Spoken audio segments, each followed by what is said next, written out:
Astaghfirullah. Alhamdulillah wassalatu wassalamu ala Rasulillah wa ala alihi wa sahbihi wa mawalah, la hawla wa la quwata illa billahi wa ba'd. Baik, kita lanjutkan kajian kita, masih membahas kita Bulughul Maram, dan kita masuk pada hadis dari Abdullah ibn Mas'ud radhiyallahu an, hadis yang ke-438.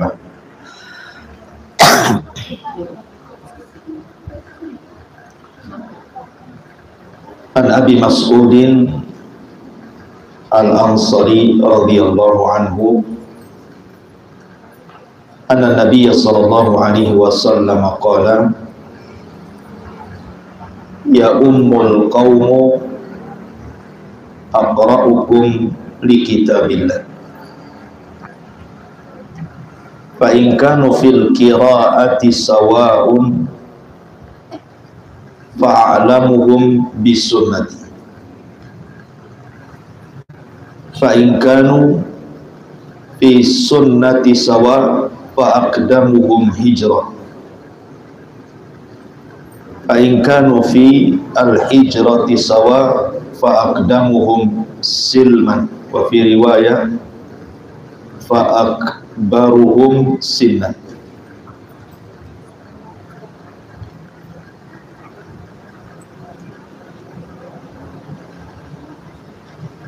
Wala ya'umanna atau wala ya'umanna ar-rajula fi sultanihi wala yaqud fi baitihi ala takrimatihi illa bi'idni.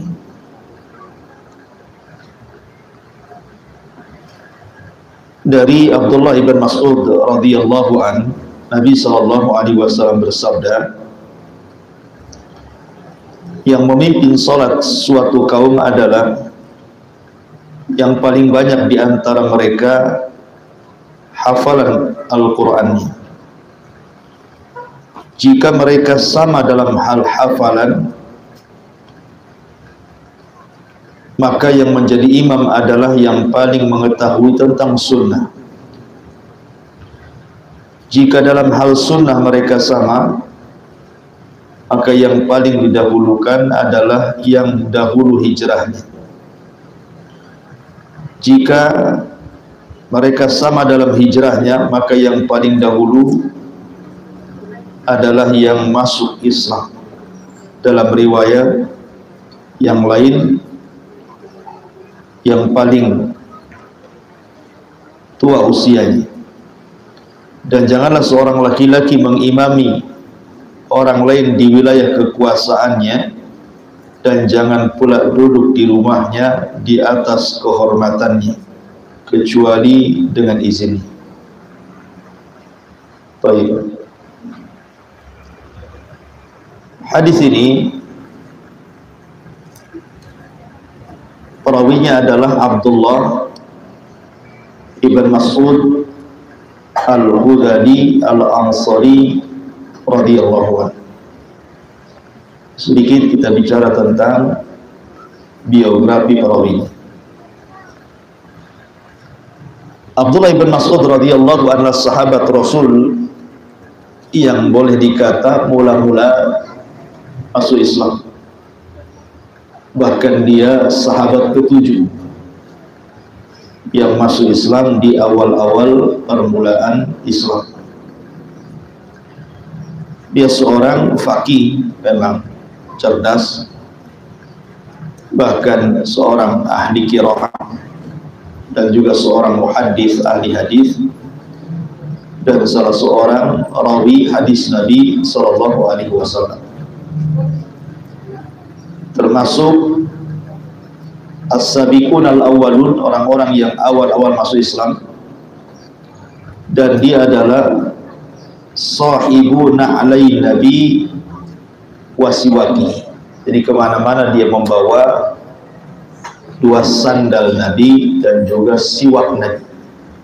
Di Abdullah bin Mas'ud itu tukang pembawa 2 sandal Nabi dan siwak. Dan dia juga termasuk sahabat yang hijrah 2 kali, maksudnya hijrah ke Habasyah dan hijrah ke kota Madinah. Dia mendapatkan 2 kiblat dalam sholat, kiblat ke Baitul Maqdis dan kiblat ke Ka'bah. Dan dia awal orang yang pertama kali mengeraskan bacaan Quran di Mekah. Orang yang pertama kali mengeraskan bacaan Al-Quran di Mekah adalah Abdullah ibn Mas'ud. Dan dia pernah menjadi qadhi di Kufah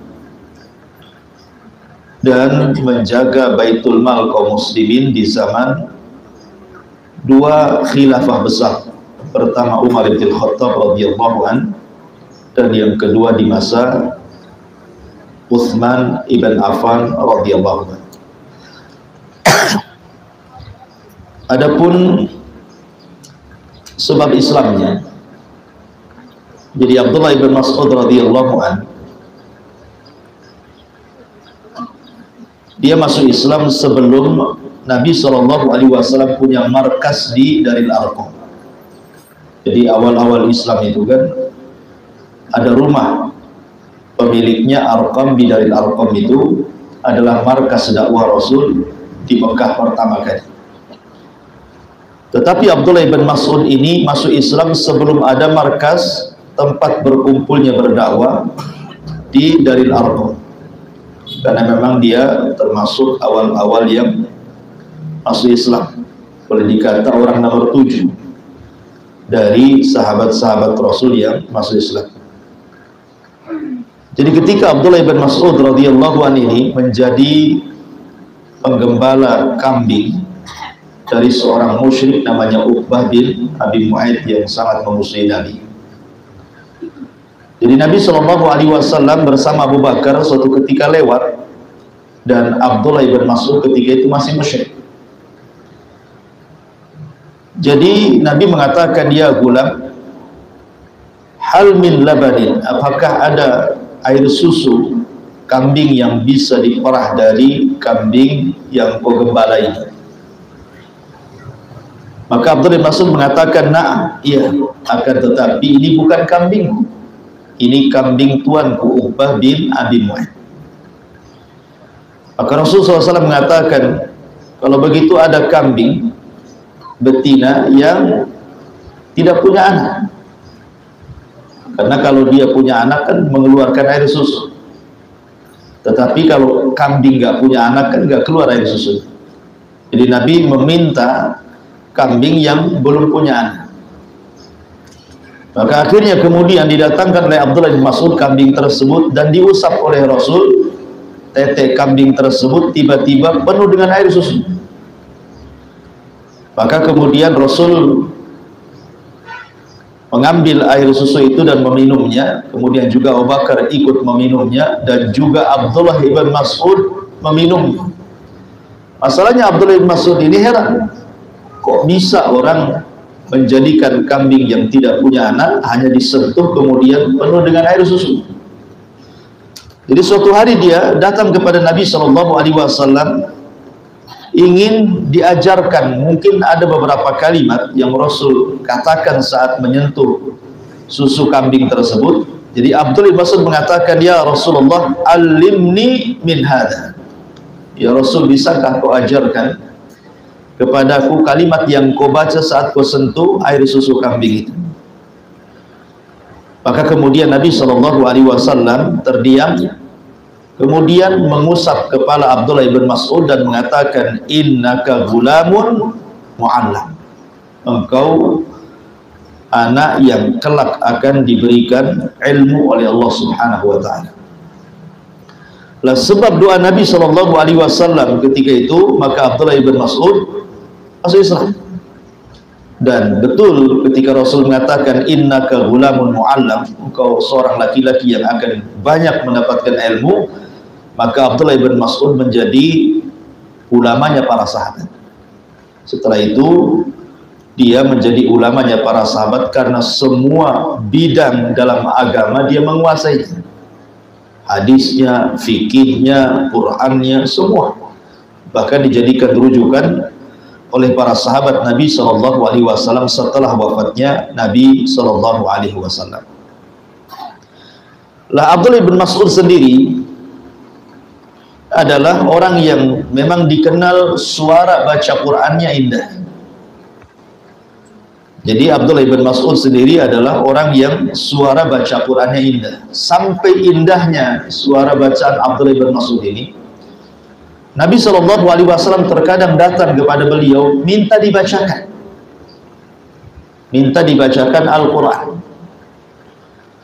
Di dalam riwayat, Abdullah bin Mas'ud radhiyallahu anhu didatangi Rasul, kemudian Rasul mengatakan, "Iqra' alayya Al-Quran." Tolong bacakan kepadaku satu surat dalam Al-Quran. Kata Abdullah bin Mas'ud heran dan mengatakan, "Ya Rasulullah, a'aqra'u 'alaika wal Qur'anu unzila ilaika." Rasul, apakah saya harus membaca Quran sementara Quran turun kepadamu? Maka Rasul mengatakan, "Sudah, baca saja." Maka Abdullah bin Mas'ud kemudian membacakan surah Nisa sampai kepada ayat 41, "Fa kaifa idza ji'na min kulli ummatin bisyahid wa ji'na bika 'ala haula'i syahida." Bagaimana kalau seandainya kami datangkan pada tiap-tiap umat ini saksi dan kami datangkan engkau wahai Muhammad sebagai saksi bagi mereka? Maka Rasul sallallahu alaihi wasallam pun kemudian meneteskan air matanya dan mengatakan, "Hasbuka ya umma abdin." Cukuplah wahai ibnu ummi abdin. Ibnu ummi abdin ini kunyah daripada Abdullah ibn Mas'ud. Artinya Nabi SAW saking memujinya suara Abdullah bin Mas'ud, terkadang datang hanya untuk minta dibacakan Quran. Dan subhanallah, Abdullah bin Mas'ud ini orang yang paling paham tentang Al-Quran, di mana diturunkan, untuk peristiwa apa diturunkan, dan kepada siapa diturunkan. Dan ini diriwayatkan oleh Masruq ibn al-Ajda dari Abdullah ibn Mas'ud sendiri, di mana Abdullah ibn Mas'ud mengatakan, "Wallahi ladzi la ilaha ghairu." Demi Allah yang tidak ada sesembahan yang berhak disembah kecuali Allah. "Ma unzilat suratu min kitabillah illa ana a'lamu aina unzilat." Tidaklah satu surat pun dalam Al-Quran kecuali saya tahu di mana Quran itu turun. Bahkan wala unzilat ayatun min kitabillah illa ana a'lam fima unzilat. Bahkan tidak diturunkan satu surat dalam Al-Quran kecuali saya tahu untuk apa surat itu diturunkan dan kepada siapa surat itu diturunkan. "Walau a'lamu ahadan a'lam minni bi kitabillah tablughuhul ibilu laraqibtu ilaihi." Kalau seandainya di sana ada orang yang lebih pakar dariku, kata Abdullah bin Mas'ud, dan aku bisa menjangkau dengan cara mengendarai unta, pasti aku akan datang kepadanya.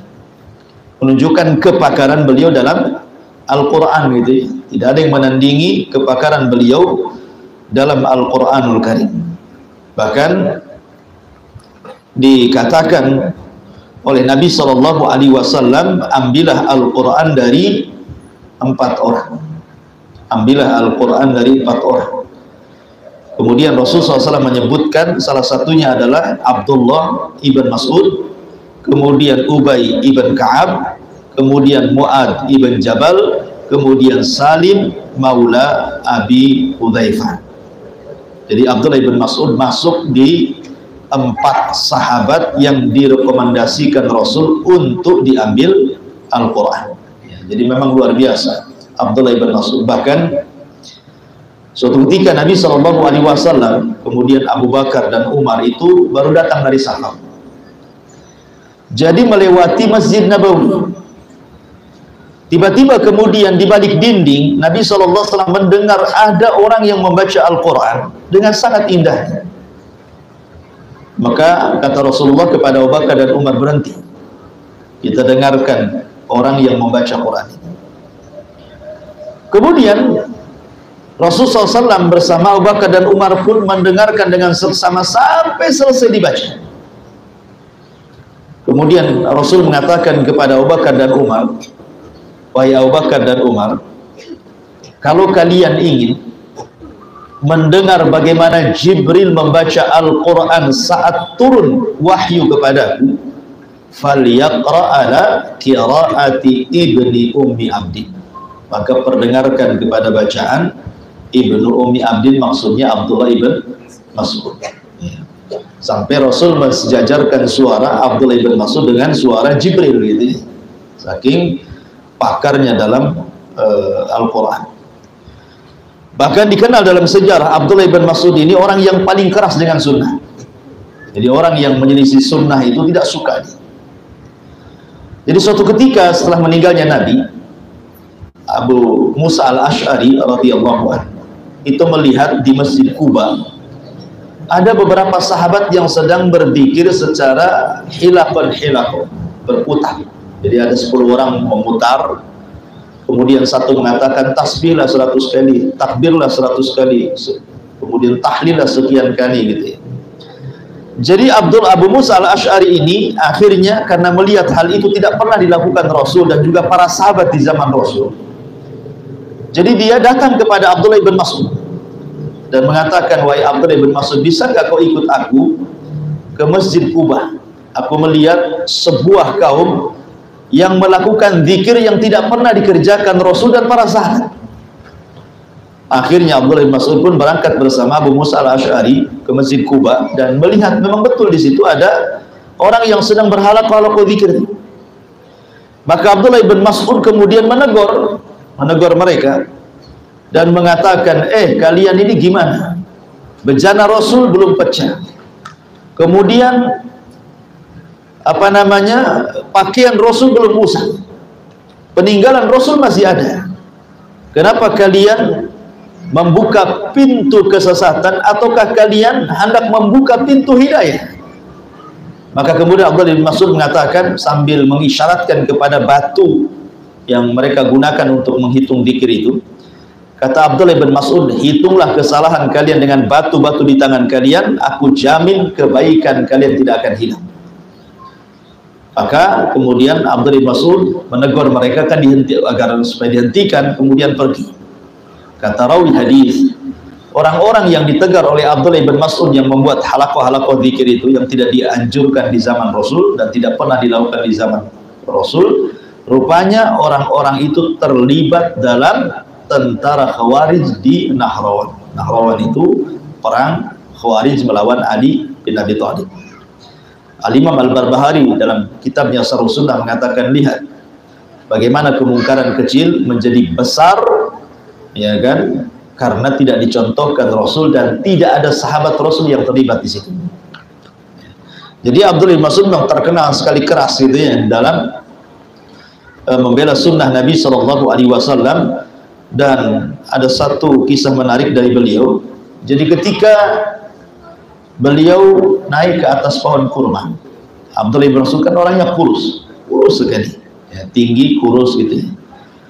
Jadi ketika dia naik ke atas pohon kurma itu datang angin, kemudian angin itu menyingkap betisnya. Betisnya itu hanya kulit berbalut tulang saja, tulang dibalut kulit saja. Jadi saking cekingnya bahasa kitanya ya, kurus. Sehingga para sahabat Nabi SAW mentertawakan betisnya Abdullah bin Mas'ud itu.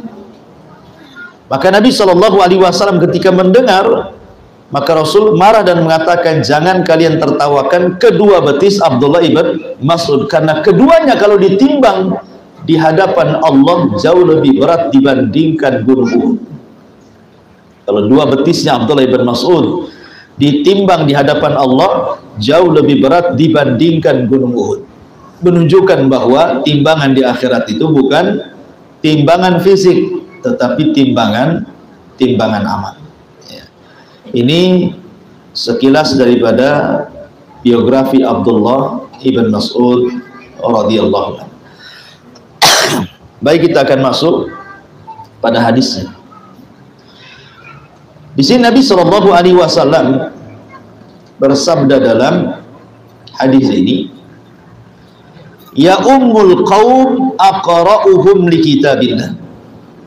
Hendaklah yang menjadi imam bagi sebuah kaum itu adalah orang yang aqra terhadap Al-Quran. Apa sih makna aqra di sini? Ma'asyiral muslimat yang dimuliakan Allah Subhanahu wa taala, ada 3 pendapat di antara ulama tentang makna aqra dalam hadis ini. Yang pertama, al-aktsar Qur'an. Al-aktsaru Qur'an. Orang yang paling banyak hafalan Al-Qur'annya. Ya. Jadi yang berhak menjadi imam adalah orang yang paling banyak hafalan Al-Quran. Ini pendapat yang pertama. Dalilnya adalah hadis yang dikeluarkan Imam Bukhari dari Abdullah ibn Umar radhiyallahu anhu. Lamma qadimal muhajirun al-awwalun al-usbata maudi'u di Quba. Qabla maqdami Rasulillah sallallahu alaihi wasallam kana ya ummuhum Salim maula Abi Hudzaifah wa kana aktsarahum Qur'an. Jadi ketika orang-orang muhajirin yang awal-awal sampai di Usbah itu satu tempat di daerah Quba. Rasul belum sampai ke Madinah. Rasul masih di Mekah. Tapi kan sahabat sudah duluan sampai di Madinah gitu.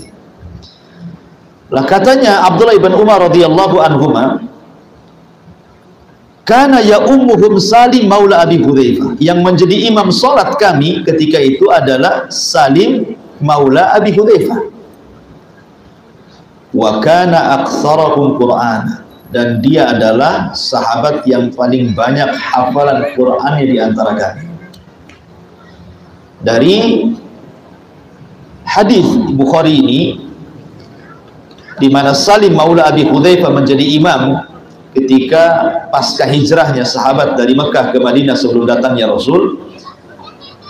Abdullah ibn Umar radhiyallahu anhuma memberikan alasan kana aktsaruhum Qur'an, karena dia, maksudnya Salim maula Abi Hudzaifah, adalah orang yang paling banyak hafalan Qur'annya. Berarti dari sini makna aqra dalam hadis yang kita bicarakan adalah yang berhak menjadi imam yang pertama kali dipilih adalah yang paling banyak hafalannya. Namanya ibu di rumah punya anak cewek gitu ya, perempuan, pondok, hafalannya lebih banyak daripada ibu. Maka berdasarkan riwayat ini anak ibu jadi imam, ya kan? Walaupun mungkin masih kecil gitu ya. Tapi kalau memang dia hafalannya lebih banyak, namanya dia 2 juz, ibu 1 juz saja tidak, gitu kan? Nah, berarti dialah jadi imam berdasarkan hadis Bukhari. Karena kan begitu ketentuannya, yang menjadi imam itu yang paling aqra, maksudnya yang paling banyak hafalannya. Ini dalil yang pertama. Kemudian dalil yang kedua, riwayat Bukhari juga dari Amr ibn Salamah radhiyallahu anhu, anna abahu ata min indin Nabi sallallahu alaihi wasallam, bahwa ayahnya baru datang dari Nabi sallallahu alaihi wasallam. Wa qala liqaumihi, maka dia berkata kepada kaumnya, ji'tukum wallahi min indin Nabi, aku baru saja demi Allah datang dari sisi Nabi sallallahu alaihi wasallam haqqan, secara benar. Faqala, maka dia mengatakan, sallu salata kada fihi nikada, sallu salata kada fihi nikada, fa idza hadaratis salat falyu'adzin ahadukum wal ya'ummukum aktsarukum Qur'an. Kemudian dia mengatakan, salatlah, salat ini apabila sudah sampai waktunya begini, salatlah salat ini apabila masuk waktunya sampai seperti ini. Dan apabila sholat telah sampai, maka hendaklah salah seorang di antara kalian azan, dan hendaklah yang menjadi imam di antara kalian aktsarukum Qur'ana, yang paling banyak hafalan Qur'annya. Ini dalil yang kedua secara tegas mengatakan bahwa yang dimaksud aqra dalam hadis ini adalah yang paling banyak hafalan. Kemudian yang ketiga, dalilnya adalah kebiasaan Nabi Shallallahu Alaihi Wasallam apabila mengutus Sariyah, maka Nabi Shallallahu Alaihi Wasallam, Sariyah itu maksudnya pasukan khusus, untuk menyerang sebuah kaum, Rasul tidak ikut di situ. Itu namanya syariah. Jadi Rasul kalau mengutus syariah itu, maka Rasul akan memilih pemimpin mereka bukan berdasarkan skill perang, tetapi Rasul akan mengetes berdasarkan hafalan Quran. Jadi Rasul akan mengatakan berapa hafalan di antara kalian Quran, maka nanti pasukan ini akan mengatakan saya 1 juz Rasul, saya 2 juz Rasul, saya 3 juz Rasul. Nanti yang paling banyak tuh hafalannya, kata Rasulullah, anta imamuhum, engkau menjadi imam mereka, baik imam perang ataupun imam sholat. Ya, jadi dirangkap jadinya. Sampai kemudian suatu ketika diutuslah oleh Nabi Shallallahu Alaihi Wasallam pasukan perang, dan sudah dipilih bahwa yang menjadi imam adalah yang paling banyak hafalannya. Rupanya ketika menjadi imam dalam perjalanan, dia tidak pernah membaca surat yang panjang-panjang, padahal paling banyak hafalannya. Yang ia baca hanya surah Al-Ikhlas saja. Ya, Qul huwallahu ahad, Allahus samad, lam yalid walam yulad walam yakul lahu kufuwan ahad. Itu saja yang dibaca. Jadi pasukan ini mengatakan kepada pemimpinnya, wahai fulan, engkau diangkat menjadi pemimpin kami karena engkau banyak hafalannya. Tapi engkau jadi imam masih surat Ikhlas saja yang dibaca gitu deh. Akhirnya imam ini mengatakan, kalau kau sudi silahkan sholat di belakangku, kalau tidak silahkan buat sholat sendiri gitu. Tapi kan tidak mungkin orang menyelisihi imam yang ditunjuk oleh Nabi. Terpaksalah sampai selesai tugas mereka, ya tetap saja mereka sholat di belakang imam yang setiap hari membaca surah Qul itu. Jadi kabar ini sampai kepada Nabi Shallallahu Alaihi Wasallam. Maka Rasul memanggil, kenapa? Apa penyebabnya? Kenapa kau harus baca Al-Ikhlas terus? Apa tidak ada surat yang bukan kehafalan banyak gitu? Maka dia mengatakan, tidak wahai Rasul, karena aku suka dengan surah Al-Ikhlas itu. Kenapa suka? Karena di dalamnya ada sifatur rahman. Maka Rasul mengatakan, hubbuka iyyaha adkhalakal jannah. Kecintaanmu kepada surah itu maka akan menyebabkan Allah masukkan kau ke dalam surga. Ini juga menunjukkan bahwa Nabi Shallallahu Alaihi Wasallam memilih pemimpin perang dan juga imamnya adalah orang yang paling banyak bacaan Qurannya. Ya. Dan tidak mesti orang yang paling banyak bacaan Qurannya kemudian dia pula membaca bacaan yang panjang kan gitu ya. Buktinya ini walaupun bacaan Qurannya hafalannya banyak, tapi yang dibaca Qul huwallah juga kan itu. Jadi tidak perlu mencela. Ya, jangan kemudian mengatakan kamu kan hafalannya banyak, asik yang dibaca ini saja kan itu. Karena ada sahabat yang melakukan seperti ini dan tidak celah Nabi. Ini pendapat yang pertama. Pendapat yang kedua, yang dimaksud aqra di sini bukan yang paling banyak hafalannya, tetapi al-ahsanu qira'atan, yang paling indah bacaannya. Gak apa-apa sedikit hafalannya, tapi indah bacaannya. Maksudnya indah bacaannya itu qira'atuhu tammah, yuqimul huruf wa ya'ti biha ala akmali wajhin la yusqitu minha syai'an. Betul-betul bacaannya sempurna, tidak jatuh satu huruf pun, artinya betul-betul makhrajnya sempurna, kemudian juga tajwidnya sempurna, kemudian juga lagunya juga sempurna. Pokoknya indah dia membaca Quran. Ya, mungkin dia tidak banyak hafalannya, tapi keindahan bacaannya itu luar biasa.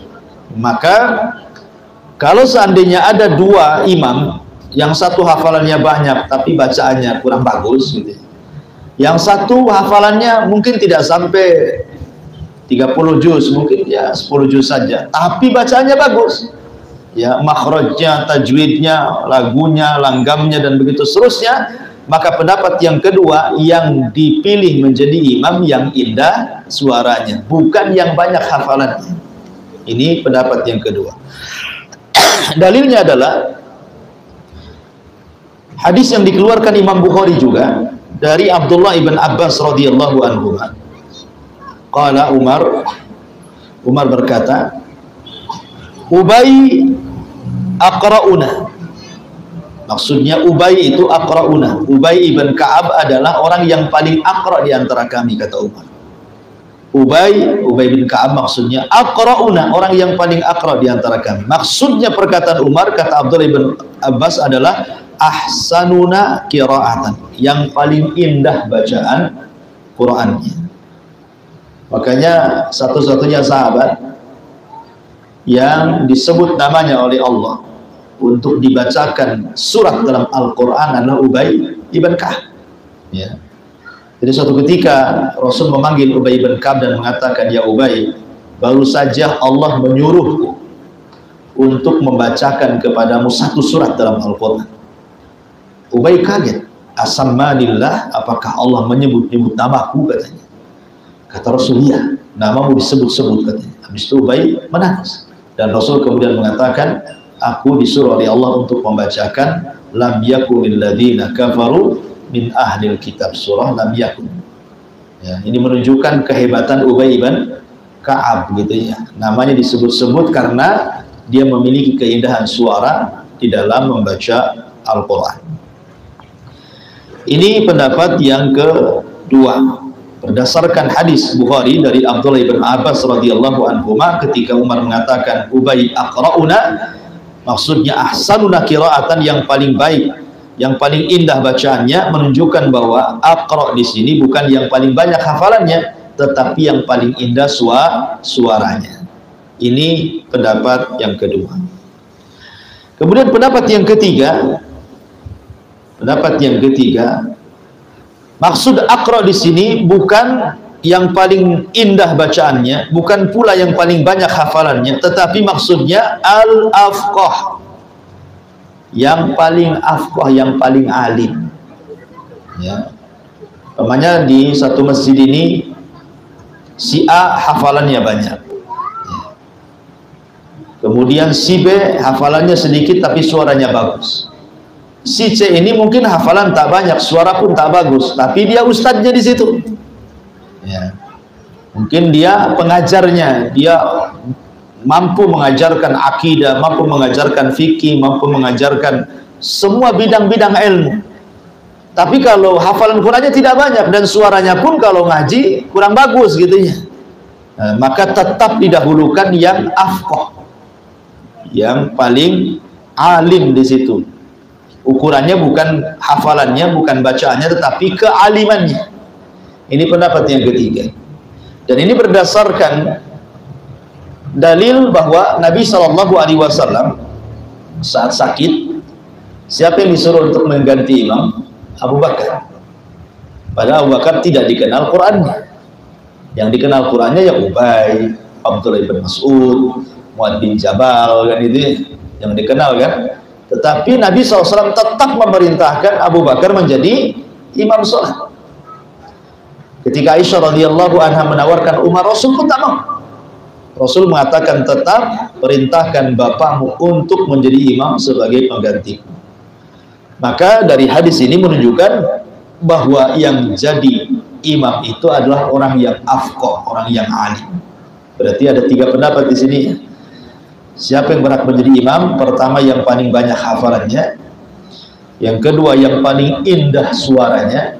Yang ketiga, yang paling alim orangnya. Tetapi bagaimana tarjihnya di sini? Ya, dari tiga pendapat ini, lalu yang paling rajih, yang paling kuat gitu ya, pendapat para ulama di sini, wallahu alam, bahwa pendapat yang kuat tentang masalah ini, yang dimaksud aqra dalam hadis ini adalah yang paling aktsaruhum hifdhan lil Quran. Pendapat yang kuat, yang menjadi imam adalah yang paling banyak hafalan Al-Qur'annya. Kenapa? Li'annahu ja'ala milak al-imamati al-qira'ah wa ja'alaha muqaddamatun ala sa'iril khisali al-madhkurati ma'ah. Karena kita tahu bahwa imam sholat itu yang sangat diperhatikan adalah bacaannya. Jadi seseorang itu kan menjadi imam itu karena bacaan, ya. Lah karena imam itu adalah yang diperhatikan soal qiraah, soal bacaan, Makanya kemudian pendapat yang kuat aktsaruhum hifdzan lil Quran. Maka aqra di sini maknanya adalah yang paling banyak hafalan Al-Qur'annya, dialah yang didahulukan menjadi imam. Apalagi kalau dia tiga-tiganya punya, sudah banyak hafalannya, bagus bacaannya, alim orangnya, maka jangan bicara imam yang lain, dia yang paling utama gitu ya. Tapi kalau seandainya ada 3 orang, kelebihannya masing-masing, satu banyak hafalan, satu indah suara, satu alim orangnya, berarti pendapat yang kuat adalah tetap yang paling banyak hafalan Quran yang menjadi imam. Nah, gitu ya rojehnya, tarjehnya di sini. Wallahu a'lam.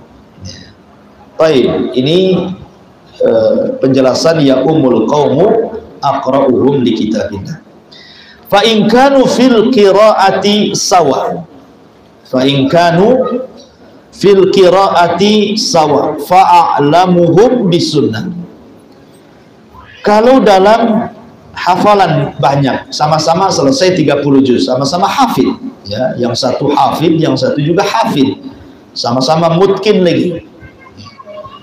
Maka kalau memang ada kesamaan, maka siapa yang didahulukan di sini? Fa'alamuhum bisunnah. Maka yang paling paham tentang sunnah. Maksudnya sunnah di sini yang paling paham tentang hukum-hukum seputar sholat. Sebab kalau seandainya dia hanya menang hafalan, tetapi fikih sholatnya kurang, dikhawatirkan ketika dia jahil dengan hukum-hukum sholat, boleh jadi kemudian dia menambah atau mengurang dalam sholatnya.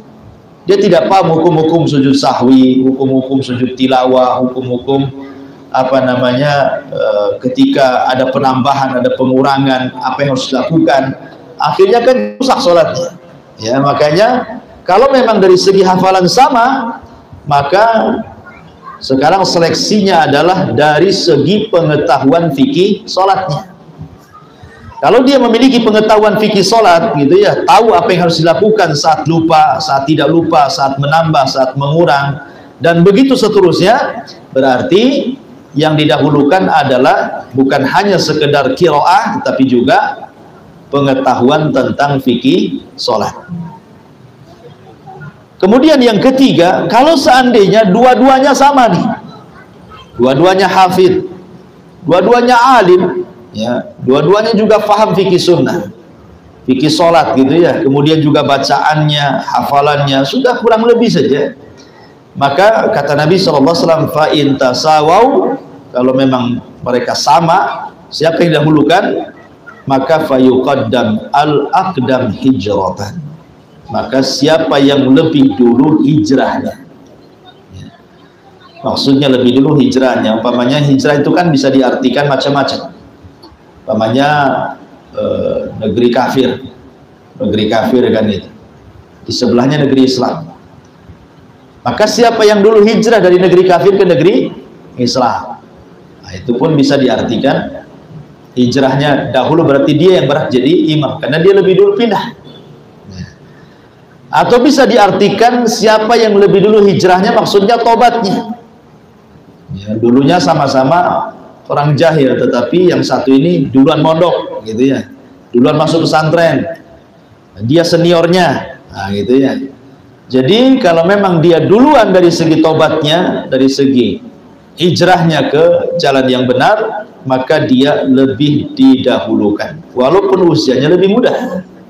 Pokoknya lebih dahulu. Kamu mondok tahun berapa? Oh, tahun sekian. Oh, saya lebih dulu, berarti saya yang berhak. Nah, gitu maksudnya.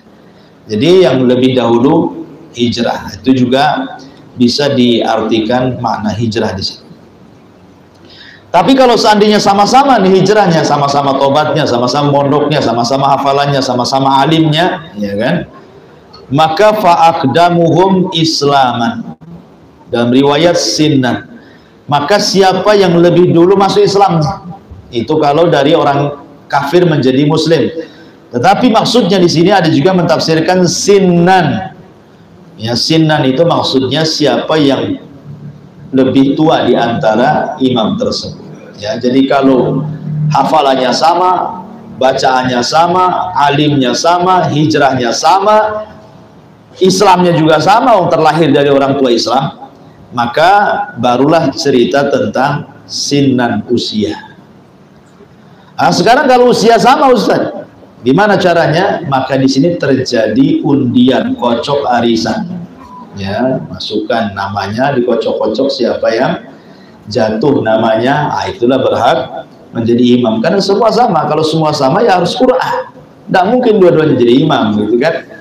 Maka ini penting, inilah seleksi menjadi imam. Berarti berdasarkan hadis ini seleksi jadi imam itu ada 5 gitu ya. Pertama aqra, ya.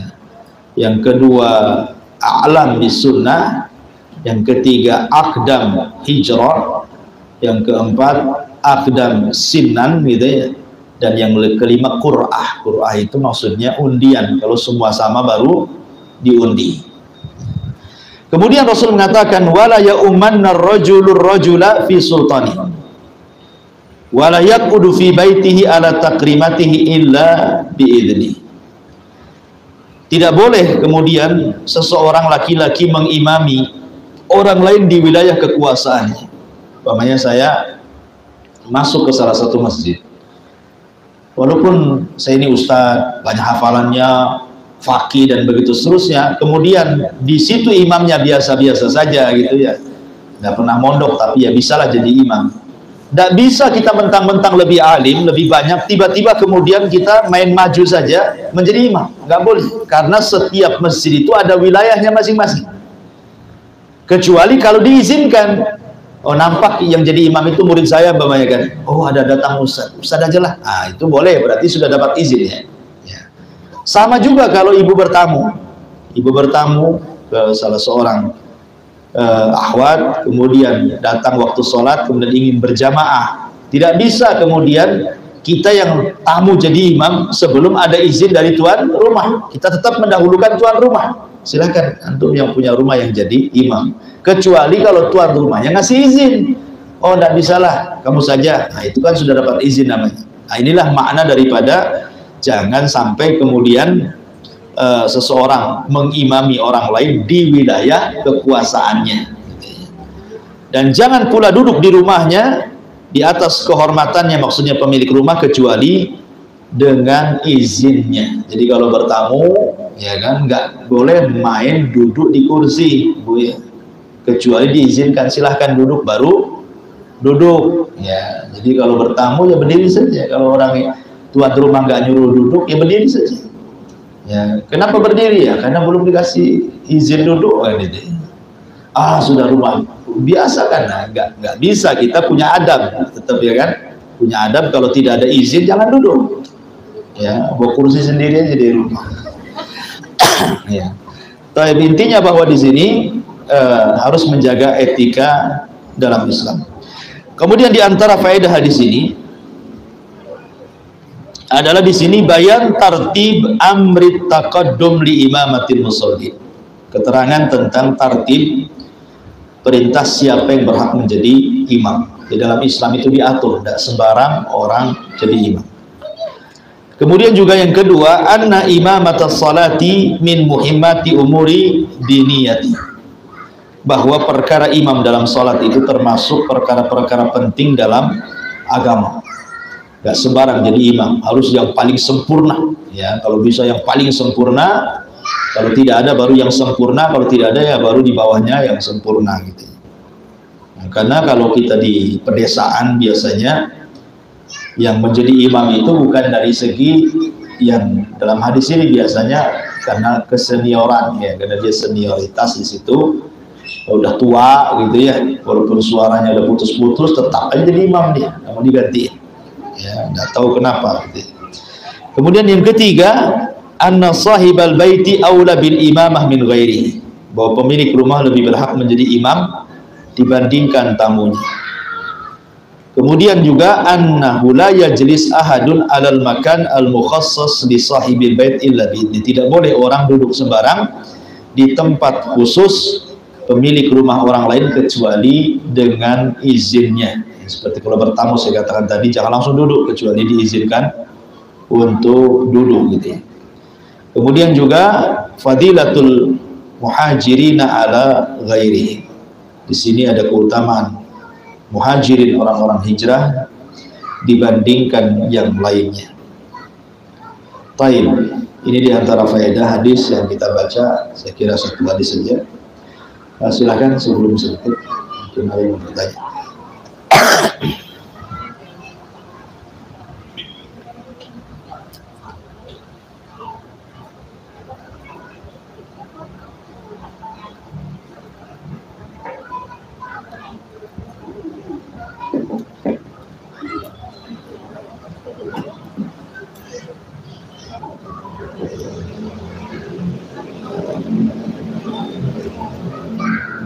Assalamualaikum. Ya, waalaikumsalam. Kita tadi kan jelaskan syarat-syarat yang untuk jadi imam dalam hadis ini kan yang pertama banyak hafalannya, kemudian yang tentang sunnah yaitu ilmu yang fikih sholat, dan yang ketiga dahulu dalam hijrah, kemudian yang baru masuk Islam, yang kelima itu diundi. Diundi ini maksudnya yang lebih tua usianya dari kategori-kategori yang di atas itu. Bukan diundi ini kalau semua sama. Jadi calon imamnya ada 3. Tiga-tiganya sama. Ya, kalau tiga-tiganya sama itu artinya kriterianya sama, hijrahnya sama, bacaan Qur'annya sama, alimnya sama. Ada 3 orang nih. Siapa yang berhak jadi imam masjid kita ini? Namanya ada, kita buka di musola ini, kita buka pendaftaran yang akan jadi imam. Akhirnya banyaklah yang datang daftar gitu kan. Si Anu dari pondok ini, si Anu dari pondok ini. Nah, tentu kan panitia akan menyeleksi itu. Nah, kok semuanya sama nih, bacaannya semuanya enak, hafalannya sama-sama 30 juz dan juga sama-sama alim dan begitu seterusnya. Nah, kalau tidak ada kelebihan satu dengan yang lainnya, ya berarti dengan cara diundi. Kecuali kalau yang satu, oh dia hafalannya banyak, bacaannya bagus, dia juga alim, bisa ngajar lagi, bisa dia aja lah. Nah, kan jelas ada keutamaannya gitu ya dibandingkan yang lainnya. Ini kan undian ini kalau tidak ada keutamaan satu dengan yang lainnya, di mana sama, baru terjadi undian. Sama Nabi SAW apabila jihad juga, dia undikan istri-istrinya siapa yang berhak ikut, karena kan kedudukannya sama istri-istri di hadapan Nabi. Makanya karena kedudukannya sama, makanya diundi siapa yang berhak ikut jihad dalam perang kali ini, kayak gitu. Jadi tidak semua ikut, jadi ada qur'ah di situ. Sama juga dalam bab imamah, di sini juga ada qur'ahnya. Wallahu a'lam.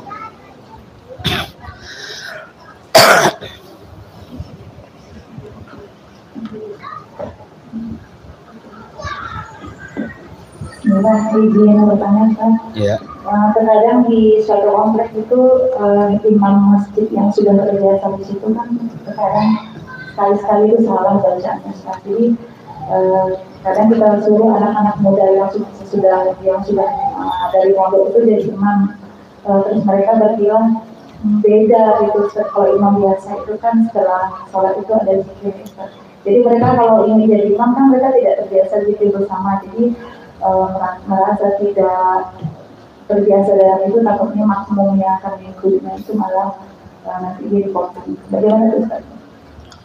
Iya, setiap masjid itu kan ada penguasanya. Setiap masjid itu ada penguasanya. Mungkin bahasa lain pengurusnya.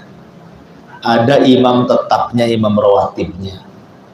Nggak bisa juga anak baru mondok kemudian masuk ke masjid walaupun dia hafal lebih banyak gitu kan. Kemudian main, oh ini kan dalam hadis lebih banyak hafalan, harusnya dia mundur, kamu ini yang maju gitu kan. Kan nggak bisa main-main gitu kan.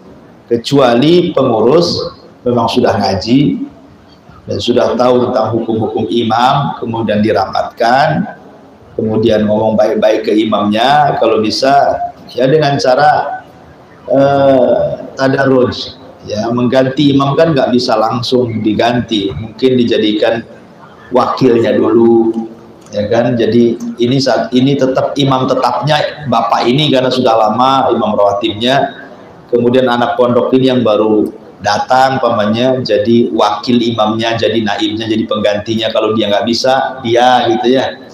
Jadi harus ada tadarruj dalam Islam, itu harus ada tadarruj karena Hukum-hukum dalam Islam sendiri memang harus tadarruj.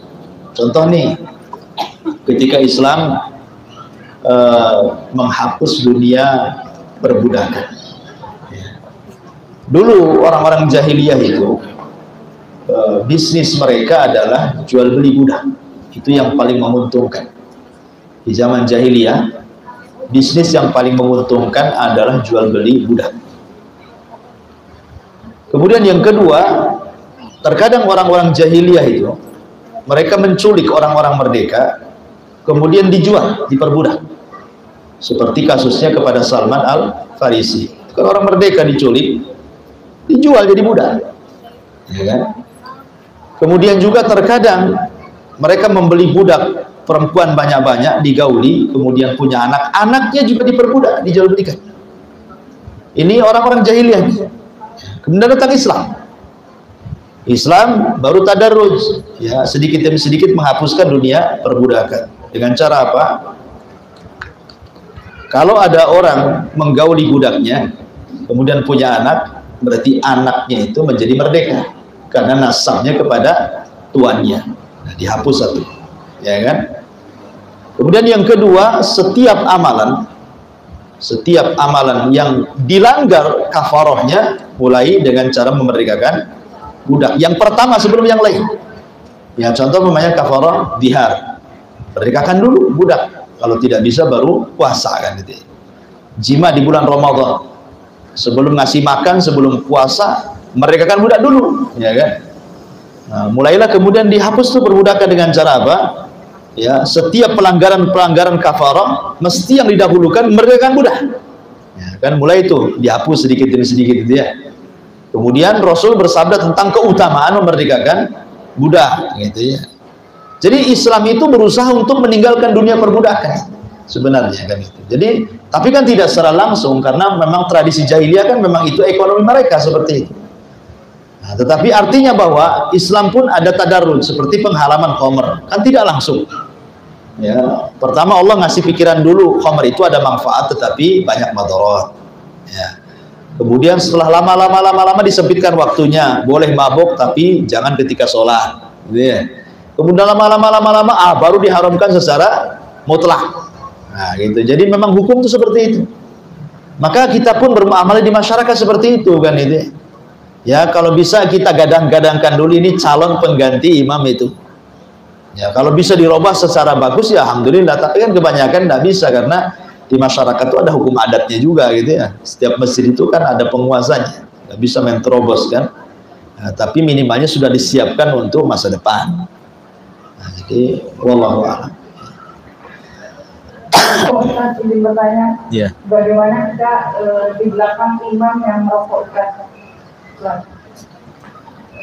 Sebenarnya nanti pembahasannya ada hadis yang berikutnya, ya hadis yang setelah hadis ini sebenarnya tentang hukum bermakmum dengan orang fasik. Ya, hukum bermakmum dengan orang fasik. Tetapi kan kefasikan itu kan ada dua, ada fasik amal, ada fasik i'tiqad. Ada fasik amal artinya perbuatannya fasik seperti mungkin mengadu ayam gitu kan, berjudi, minum khamar, narkoba gitu kan. Kemudian dijadikan imam, itu kan namanya imamatul fasik. Ataupun fasik secara i'tiqad, keyakinan. Mungkin dalam bab nama dan sifat dia batil gitu ya, mengikuti kelompok-kelompok ahli bid'ah dan begitu seterusnya. Itu nanti ada pembahasan. Ya, bagaimana hukum seorang makmum itu bermakmum kepada imam yang seperti ini. Ya, jawabannya tunggu minggu depan. Wallahu a'lam. Kadang di satu masjid itu imamnya bacaannya kurang bagus, tapi karena disenangi oleh masyarakat tempat sesuai dengan kebiasaan mereka, maka orang ini diangkat menjadi imam.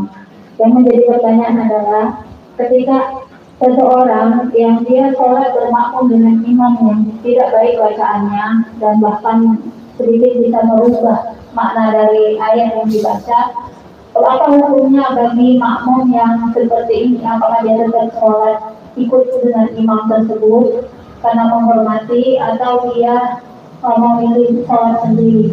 Karena kan ada dalil mengatakan bahwa haram bagi dia untuk sholat di belakang imam yang yang sholat bacaannya itu tidak bagus untuk dia yang sendiri itu.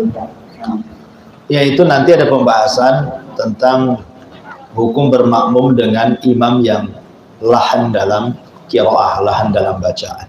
Lahan itu artinya bermain-main dalam bacaan Quran. Ya. Lahan qiraah itu ada yang sampai merubah makna, ada yang tidak sampai merubah makna. Jadi harus dilihat kan, ada yang fatal, ada yang ringan. Jadi lahan itu kan macam-macam. Ada yang memang dia lidahnya sudah berusaha belajar, tetapi memang sulit untuk mengambil lahjah Arab terkadang kan itu ya. Ain jadi ngain, umpamanya kan. Kan ada sebagian orang kan susah, orang Sunda bilang fa tidak bisa, bilang pak gitu kan, pak amaman, fa amaman gitu dibilang. Tapi kalau f bisa orang Sunda, tapi kalau fa nggak bisa, pak gitu. Itu kan lahan juga kan ya. Fa tidak bisa, dia bilangnya pak, tapi kalau suruh bilang f, bisa f dia. Artinya ada orang-orang yang tidak bisa bilang fa ya, pak ya gitu ya. Jadi ada lahan itu sampai tingkat mana kan itu. Lahan itu kan ada bertingkat-tingkatnya. Kalau lahannya sampai merubah makna total gitu ya, memang nggak bisa dia baca Quran. Pemanya dod dibilang dad gitu ya, kemudian sod dibilang sin, dan begitu seterusnya sampai banyak merubah, maka dia tidak berhak jadi imam. Kalau banyak sekali merubah bacaan-bacaan Quran dengan lahjah dia yang kurang fasih, maka sebaiknya diganti imam, diganti. Tapi kalau hanya satu dua makhraj saja yang memang dia sudah berusaha tetapi memang nggak bisa sampai ke situ, dan kemampuan dia berbahasa Arab juga, kita bukan orang Arab, tetapi kita berusaha untuk belajar Quran tetapi juga tidak bisa juga mengucapkan lafaz itu, maka tidak mengapa ya, karena dia sudah ada upaya kan. Nah, tetapi kan sebaiknya kan kita harus mencari imam yang ideal, karena bagaimanapun keimaman dalam Islam itu bukan perkara mudah. Dia yang mengatur tentang sah dan tidaknya makmum di belakang, ya kan? Ya, cuman masalahnya kita dihadapkan ke masyarakat yang seperti tadi. Orang ini dihargai, dihormati, jadi menjadi imam itu karena dihormati. Bukan itu dalam Islam. Islam tidak mengajarkan jadi imam itu karena dihormati, bukan. Karena tartibnya sudah jelas dalam hadis ini ya, harus yang paling banyak hafalannya, yang paling bagus bacaannya, paling tepat hijrahnya, dan begitu seterusnya, kan sudah jelas aturannya di sini ya. Mungkin itu masyarakatnya awam saja. Kalau masyarakatnya sudah paham, saya kira tidak mungkin mengangkat imam karena segan ya. Tapi kalau sholat di belakangnya macam mana Ustaz? Ya lihat lahannya tadi, kalau sampai merusak semua bacaannya, sebaiknya sholat sendiri atau cari masjid lain. Wallahu a'lam. Nanti akan ada pembahasannya di hadis selanjutnya tentang masalah menjadi makmum bagi imam yang lahan. Wallahu a'lam, sekira cukup. Subhanallah bihamdika, asyhadu an la ilaha illa anta, astaghfiruka wa atubu ilaik. Assalamualaikum warahmatullahi wabarakatuh.